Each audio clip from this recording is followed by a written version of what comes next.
Oi, eu de novo, seja bem-vindo ao meu canal. Se você não é inscrito e assim quiser, se inscreva aqui no canal. Esse vídeo é a continuação do último vídeo, que foi onde eu contei a minha história de vida, para vocês entenderem quem eu sou. E no vídeo de hoje eu vou contar as principais cagadas, as principais merdas financeiras que eu pratiquei nesses anos aí, principalmente de 2020 a 2021, que foi o ano que eu me tornei concursada. E aí, ó, eu estou aqui deitada, jogada, porque eu estou cansada. Eu pensei em fazer esse vídeo anteriormente, mas não deu certo. Eu falei, quer saber? Vou parar de desculpa e vou simplesmente fazer. Então, eu tô aqui largadona, porque o negócio é feio. Como eu falei pra vocês no vídeo anterior, se você não viu, vou deixar linkado aqui na descrição do vídeo pra você entender a minha história de vida desde o início. Eu recebia, desde 2008, um valor de um salário mínimo pelo governo por ser deficiente.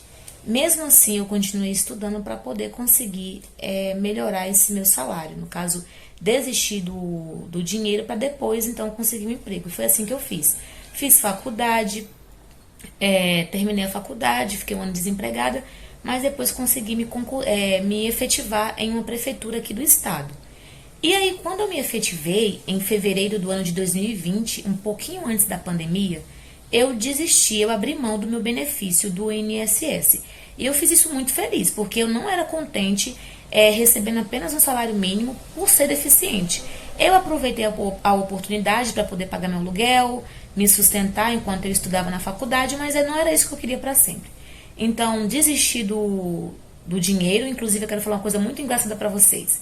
Eu observo muito nos jornais que o INSS vive falando que não conseguiu atender determinada pessoa porque está faltando pessoal, não conseguiu receber um e-mail de uma pessoa que entrou com benefício, deu entrada no benefício. Mas quando eu dei entrada na desistência do benefício, o INSS me respondeu em menos de 24 horas. Vocês acreditam? Eu achei hilário, porque era início da pandemia, já estava na pandemia, início da pandemia, um pouco antes. Na verdade, eles estavam falando nos jornais que estavam sem pessoal suficiente para trabalhar no INSS, estava com a deficiência de pessoal, e aí várias pessoas tinham dado entrada há muito tempo para conseguir benefício e não tinham conseguido. Eu, que estava dando entrada para desistir do benefício, eles me responderam em menos de 24 horas. Então achei muito hilário, muito assim, muito doido. Como que não faz sentido, como que não batem as informações. Enfim, então eu comecei a trabalhar em fevereiro de 2020, e quando eu comecei a receber aproximadamente 2.300 com ticket por mês, eu me senti a pessoa mais rica do mundo. Como vocês viram no vídeo anterior, eu antes não tinha nenhum centavo. Trabalhava como babá, entre aspas, não recebia muita coisa. Então depois eu comecei a receber um salário mínimo. E depois, quando eu comecei a receber 2.300, que é mais que o dobro de um salário mínimo, gente, eu comecei a me sentir a pessoa mais rica do mundo. Aí comecei a fazer as merdas. Eu mudei para uma cidade do interior, trouxe minha irmã e o meu cunhado comigo, porque eu fiquei com medo de morar sozinha. Então eles chegaram que eles não conseguiram emprego logo, então eu tive que sustentar a casa sozinha por muito tempo. Tudo isso por causa de medo. Pensa se faz sentido. Tudo bem, passou. Depois eu cheguei aqui na cidade, eu não tinha nenhum móvel. Na verdade eu já não tinha mesmo, né?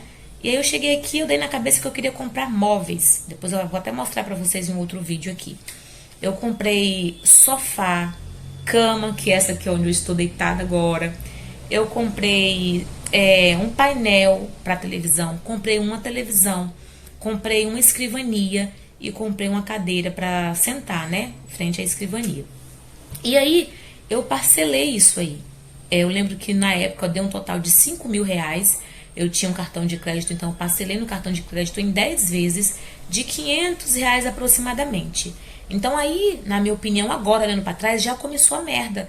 Porque como que eu recebo 2.300 com ticket, sozinha sustentando a casa, pagando aluguel de 700 na época, porque agora o rapaz me deu um desconto de 100 reais, água, luz e internet, e eu faço uma parcela de 500 reais. A conta não fecha, então ele já começa a apertar, né? O negócio o círculo já começa a se fechar. E aí, depois disso, então, eu fiquei desde 2020 até, se eu não me engano, março ou maio de 2021 pagando essa dívida dos meus móveis. Inclusive, após pagar, antes um pouco de pagar, os móveis já começaram a se deteriorar, mas depois eu vou fazer um vídeo sobre isso, tá?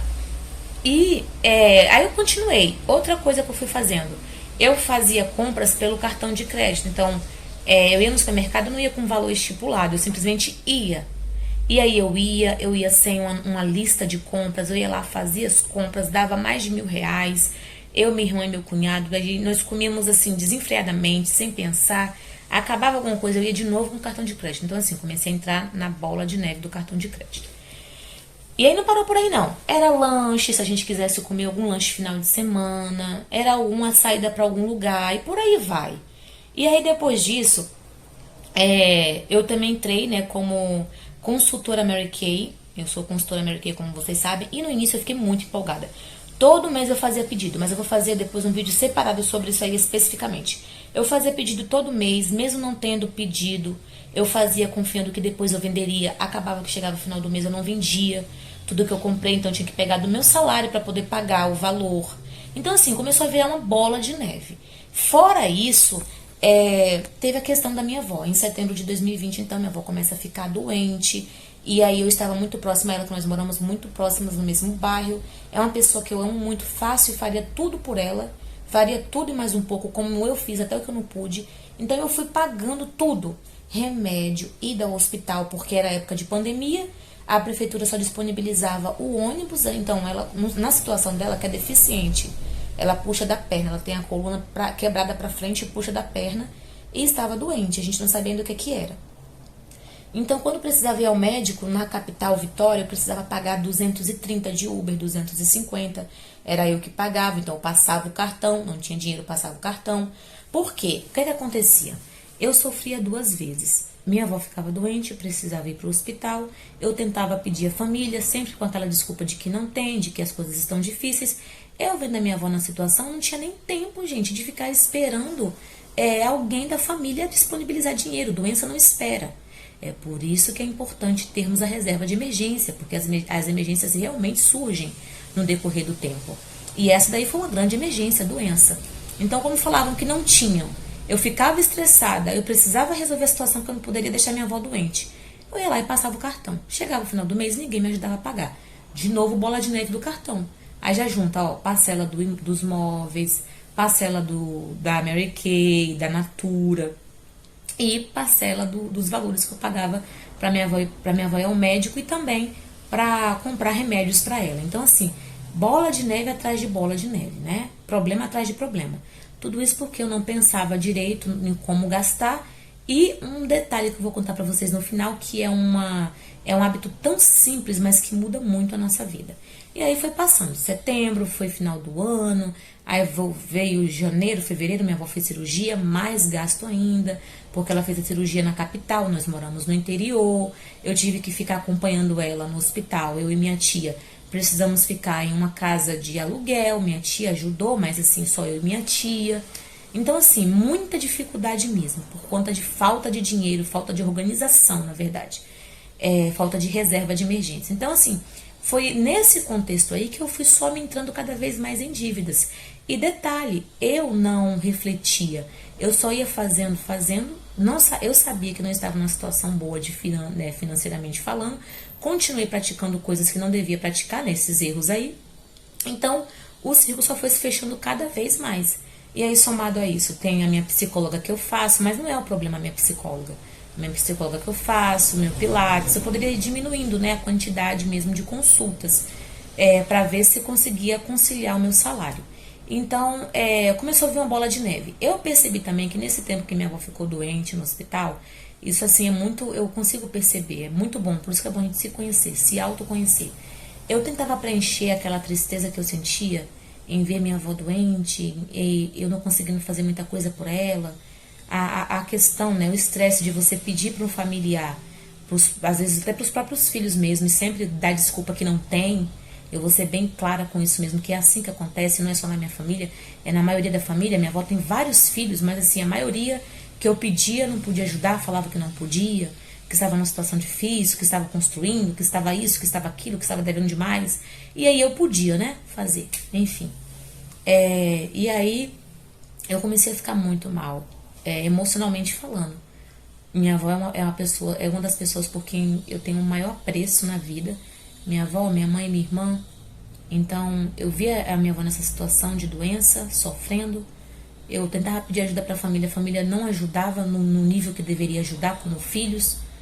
E então eu ficava doente. Eu percebi então que eu comecei a, a usar mesmo a compra como uma forma de aliviar a tristeza, sabe? O estresse, não sei. Eu consigo perceber isso agora, né? Na época eu não percebia. Mas eu lembro que virava e mexia, eu queria comprar alguma coisa. Eu inventava que eu precisava comprar alguma coisa. Eu lembro que esse telefone mesmo que eu estou gravando para vocês, eu comprei em um desses impulsos. Eu tinha um telefone similar a esse. Meu telefone é um Xiaomi Poco X3 Pro, esse que eu estou usando. Eu tinha um Xiaomi, acho que é Note 9, alguma coisa assim. Muito parecido, só a memória que era diferente. Em um dia aqui em casa, do nada à tarde, eu resolvi que eu precisava comprar um novo celular. Eu ia arrumando problemas nas coisas que eu tinha para comprar novas coisas. Deve ser algum problema aí, mesmo emocional, e que deu algum problema psicológico, sabe? Por conta do estresse exacerbado, da ansiedade. E aí eu resolvi comprar esse telefone aqui que eu estou gravando, sendo que eu tinha um em perfeito estado, que não tinha nem um ano que eu tinha comprado. Dei aquele para minha mãe e fiquei com esse. Tanto que me enrolei também, né? Eu tinha feito um cartão de crédito, comprei esse telefone, dividi em 5 vezes e me enrolei, claro. E foi assim, várias coisas que eu comprei por impulso. Eu posso fazer um vídeo depois sobre isso também. Se vocês quiserem, me falem aqui nos comentários. Então foi isso, esse tanto de coisa acontecendo, tristeza, eu comprando cada vez mais. E aí agora uma coisa que eu vou contar pra vocês aqui, que é o último detalhe, né? Do porquê que eu me entrei em dívidas. Eu não anotava o que eu ganhava e o que eu gastava. Isso é muito simples, é um ato simples. O ato de anotar o que você ganha e anotar o que você gasta por mês. Eu estou ainda nesse hábito aí, tentando criar esse hábito de sempre anotar o que eu gasto. Por quê? Quando nós não anotamos o que gastamos, fica tudo no plano da imaginação. Fica numa espécie de nuvem, sabe? Você sabe que hoje gastou 15 reais de lanche e amanhã 100 no supermercado. Mas o mês tem 30 dias. Quando chega no final do mês, você não consegue lembrar de tudo que gastou. Eu não sei se vai fazer sentido isso pra você também. Então fica tudo no plano assim das ideias, sabe? Em uma nuvem. Aí você fica gastando, não faz um comparativo com o que ganha e o que gasta, não estipula também o valor do tanto que você pode gastar no mercado ou em determinada coisa e só vai gastando. E aí vai chegando em você uma espécie de sentimento de riqueza. Você realmente acha que consegue pagar aquilo que você está comprando, aquilo que você está adquirindo. Você realmente chega no patamar de pensar que você está realmente rica. Foi isso que aconteceu comigo. Eu vivia um patamar que não era o patamar onde eu deveria estar. O meu salário não pagava aquele patamar no qual eu estava, sabe? De comprar por impulso, de comprar sem pensar, sem anotar, de querer ajudar, inclusive, mais do que eu podia ajudar. Eu realmente devia lutar para que os familiares me ajudassem nessa jornada com a minha avó, porque assim como eles, eu também não podia. A diferença é que eu estava perto da minha avó e não queria vê-la sofrer e tentava resolver, podendo e não podendo. E aí nós chegamos em outra situação, que é o fato de não aprendermos a dizer não. Eu não sabia dizer não nem para as pessoas, nem para mim mesma. Quando eu queria uma coisa, eu queria agora. O imediatismo do ser humano. É agora que eu tenho que ter. Eu não tinha paciência de esperar. Não sabia dizer não para as pessoas. Não sabia dizer não para mim também. De entender que não era o momento de comprar um celular. O momento de repente, não ter 3 dias de pilates. De ter 4 sessões de terapia, entendeu? Eu não digo abrir mão de vez, porque são coisas que são importantes para mim. Mas diminuir a frequência, sabe? Ah, eu quero mobiliar a minha casa. Começa aos poucos, vai pelo que é mais necessário. Eu poderia comprar a cama. De repente, quando eu finalizasse a cama, eu ia para algo mais necessário. O sofá, se fosse o caso. Depois, uma televisão, se fosse o caso. E, gente, televisão nem é tão assim necessário. Eu trabalho, eu passo bastante tempo fora de casa. À noite, às vezes que eu chego, eu quero assistir alguma coisinha. Mas nem é sempre. Porque o telefone a gente pode fazer isso hoje em dia com o aplicativo da Netflix. Então, assim, não era uma coisa tão necessária. Não era necessária em hipótese alguma. Mas eu fui comprando, quis tudo de vez. Então, assim, saber dizer não também é necessário para você e para as pessoas que te cercam.